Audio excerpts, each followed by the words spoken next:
अभी एक सूत्र किसका है पता नहीं। यहाँ बोला गया, जीवन उसी का मस्त है जो स्वयं के कार्य में व्यस्त है, परेशान वही है जो दूसरों की खुशियों से त्रस्त है।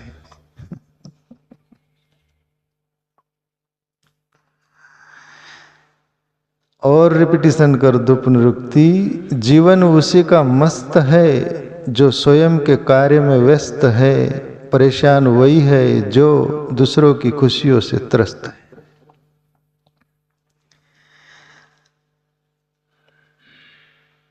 कोई हाल मस्त, कोई माल मस्त, कोई तोता मैना सुनन में एक मस्त बिन, और कोई राग मस्त, कोई रागिनी मस्त, एक मस्त बिन और मस्त, सब पड़े अविद्या कुएं में। स्वामी राम तीर्थ बोले, यदि मस्ती लानी हो ना तो आत्मचिंतन की लाइए, परमार्थ रास्ता जो वो चुनो उसकी लाइए, दैवी गुण संपन्नता खिलाइए, मस्ती उस कार्य में रत रहिए अपन, तो खुद का भी भला होगा, दूसरों का भी भला होगा। प्यारे मित्रों, जो भले लोग होते हैं वो अपने कार्य में रत रहते, किसी की फिक्र नहीं करते। वो बोलते हैं ना, बार बार वो शेर बोला करते, अपन जो राह चला करते वो शिकवे नहीं किया करते, जो राह नहीं चला करते वही शिकवे किया करते। जो रास्ते चलते हैं ना वहाँ शिकायत नहीं, फरियाद नहीं, उसको रास्ता तय करना है और मंजिल तक पहुंचना है। पर जिसको मंजिल तक पहुंचना ही नहीं, वो रास्ते का दोष देगा। रास्ता ठीक नहीं, हम चल रहे थे वहां तक पहुंच सकते थे, पहुंच नहीं पाते, रास्ता ठीक नहीं, खाबड़ खोबड़ काटे काटे जो भी कुछ। पर जो उस मंजिल तक जाना है उसके लिए कोई वो नहीं है, वो सीधा मंजिल। रास्ता खराब भी हो तो सफाई कर लेता है। जिसके लिए बोला जाता है ना, एक शब्द वर्ड यूज किया जाता है कि सपूत और कपूत, वैसे पैदाइश के साथ उनका परिचय पता चल जाता है समझने वाले को। सपूत पाड़ने में ही पता चल जाता है और कपूत भी पाड़ने में ही पता चल जाता है। वो झूला होता है ना, कपूत के निशानी दिखने लगती, एक्शन दिखने लगता, वो पैदाइश के साथ ही उपद्रवी उसके वाइब्रेशन होते, अणु वो अटैक करते हैं और सज्जन लोग उसको भाप लेते हैं। और जो सपूत होगा तो उसका एक्शन वाइब्रेशन अणु वो टच हो जाते भले लोगों को, तब पता चलता है कोई सज्जन आत्मा ही है हमारे बीच, जीवात्मा। तो प्यारे मित्रों, ये जो है अपने कार्य में अपन रत रहे, उस पर आरूढ़ रहे। जैसे एक बात आती है, स्मरण आ रहा है, एक साधु था। साधु हाथ में माला ले रखा है, ब्रह्म डंडी जो होती है ऐसे हाथ रखने की, वो जोगी का वेश है, सब कुछ है। रास्ते पर बैठा होगा जहाँ भी कोई ऐसी जगह, और वहाँ भजन कर रहा है, हरिनाम स्मरण कर रहा है या ध्यान कर रहा है, जो भी, बाकी माला भी जप रहा है ब्रह्म डंडी पर रख के, आंखें भी बंद कर रखा होगा या खोल रखा होगा, जो भी।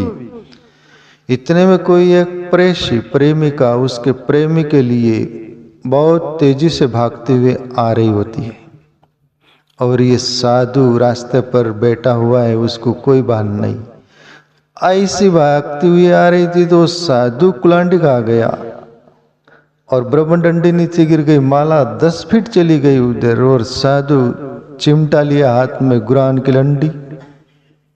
साधुओं का भी ख्याल नहीं रखते आप। साधु भजन कर रहा है, ध्यान कर रहा है, उसको भी ठुकरा दी, कुलांडी खिला दी, और जो पलटी, बहुत तप गया वो साधु। और प्रेसी बोली, बाबा क्या हो गया?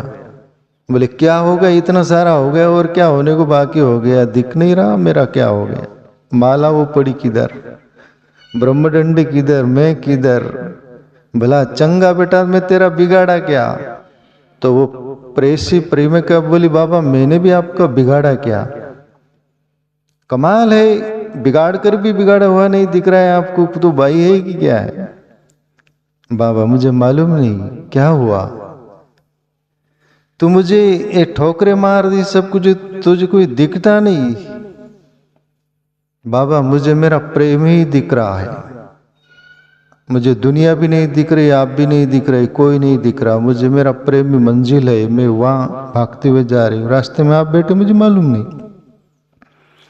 और बाबा एक बात बोलो कि आप ईश्वर का भजन कर रहे, ध्यान कर रहे, और आप पर भी मुझे दुख होता है, खेद होता है, विचार आता है कि आप ईश्वर के भजन करते हुए मेरी भले ठोकरें लग गई, कुछ लग गई, तो वो भी भान नहीं होना था आपको, आपके भजन में इतने रत रहना था, इतना ध्यान में तल्लीन रहना था, पर आपका भजन पका नहीं। पकाओ बाबा, मेरा साधारण प्रेम पक गया।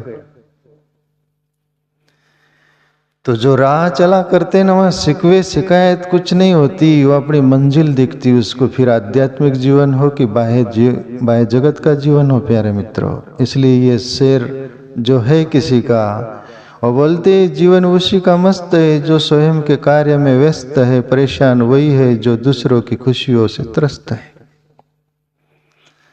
और ये एक बार दूसरों का दुख हमें बहुत अच्छा लग जाता। करीब दुनिया में 90% लोग हैं दूसरों का दुख देखकर अंदर अंदर खुश होते हैं।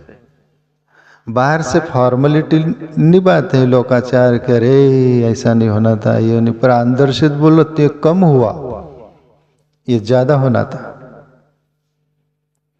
अंदर से बोलते ज्यादा होना था, ये कम हुआ।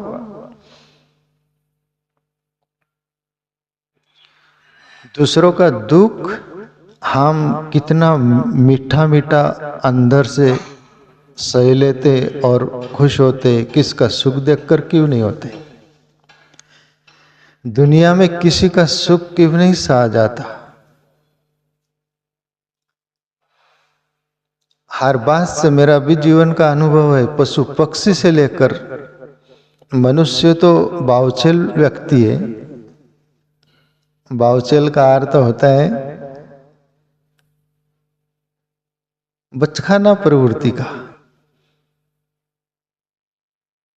उसको तो कतई सहन नहीं होता। इसलिए एक बार किसी का सुख देखकर जलने की जरूरत नहीं, किसका सुख में अड़ंगा डालने की जरूरत नहीं, किसका सुख के बीच हमें खलल मचाने की जरूरत नहीं। या हर कोई अपना प्रारब्ध लेकर आता है, उसका नसीब उससे सभी कुछ मिला करता है। और दुनिया में ये ऐसी कुदरत की रचना है प्यारे मित्रों, तुम्हारा घर परिवार भी होना तो तुम्हारा सुख छीन नहीं सकते, प्लस तुम्हारा दुख भी बांट नहीं सकते, छीन नहीं सकते। ये दो अपने जिंदगी में अनुभव करते हैं, कर रहे, करते रहिएगा।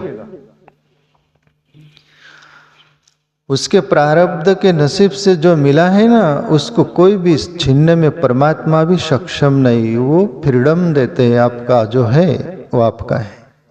वो ईश्वर तो बहुत समझदारी है, तुमको बनाया, उसको समझदार बोलने की जरूरत नहीं, वो है ही, पर एक बोलने की विधा है। कोई सच्चा संत भी प्यारे मित्र तुम्हारे सुख में कभी खलल नहीं मचाएगा, वो दुख नहीं, तुम्हारा दुख में वो दुख बांटेगा। और जो जलन प्रवृत्तियों के लोग होते, दूसरों का सुख सहा नहीं जाता, वो उसमें डिस्टर्ब्स डालेंगे, वो सभी कुछ वो करेंगे, है ना। और ये दुनिया की उल्टी और एक रीत ऐसी है, सुख में तुम्हारे साथ हो जाएंगे, उनका सुख यदि उसमें सम्मिलित हो तो उस तुम्हारा सुख में उनका हिस्से बांटा हो, या तुम्हारे सुख में तो कोई दुख है ही नहीं ना, सुख में तुम्हारे संग साथ हो जाएंगे। हो ये जीव का स्वभाव। तुम्हारे जीवन में सुख है ना, कोई भी उत्सव मनाया जा रहा है, ये सभी कुछ हो रहा जाए तो सब इकट्ठे हो जाएंगे, वाह वाह बहुत बढ़िया, बड़े बढ़िया, है ना। उनका यदि उसमें हेतु स्वार्थ होगा तो 50-50 गेम हो, और 100% आपका ही सुख होगा तो उसमें वो अंदर से जले हुए उनके चेहरा बता देगा, अंदर का मन बता देगा। और सज्जन लोग जो होते हैं ना, तुम्हारा दुख देखकर बहुत क्लुषित होता है। एक बार ये बोलेंगे और ये दुख हम पर आ जाता तो ठीक है, आप पर नहीं आता। ये सज्जन लोगों की पहचान, परिचय। और बोलते हैं ना संत महापुरुष की दुख में संत और ईश्वर ही तुम्हारे संग साथ होता है, और सुख में ये दुनिया जो है तथाकथित, ये तुम्हारे सुख में साथ देती है। इसलिए तुम्हारे संग साथ परमात्मा 24 घंटे रहते हैं। उससे प्रेम करिए, उसका चिंतन करिए। वहीं से हमारी उत्पत्ति स्थान है, वो ब्रह्म परमात्मा, उसी के लिए हमारा जीवन होना चाहिए।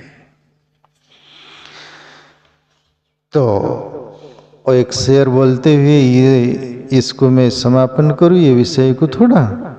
चलती है गाड़ी, उड़ती है धूल, जलने वाले जलते रहो, वहां खिलते हैं फूल। मुद्दल लाख बुरा चाहे तो भी क्या होता है, होता वही मंजूर है जो खुदा चाहता है। या दुनिया कितनी भी बुरी चाहिए तो क्या होगा उससे, जो ईश्वर को मंजूर है वही होगा। और गाड़ी चलती है और धूल उड़ती है, एक सहज स्वभाव है, पर उसको देखकर कोई जले, वो कुत्तों की तरह गाड़ी चलती है, टू व्हीलर फोर व्हीलर उसके पीछे भागते, उनको जलन होता है कि हमारे से आगे तुम कैसे भाग रहे, तुम्हारे आगे हम भाग सकते हैं। ऐसे जलने वाले भले जलते रहे, पर आपका कर्म अच्छा है, जीवन अच्छा है, वहाँ फूल ही खिलेंगे, और दूसरे जलने वालों के वहाँ पर उनके मुंह पर धूली गिरेंगी।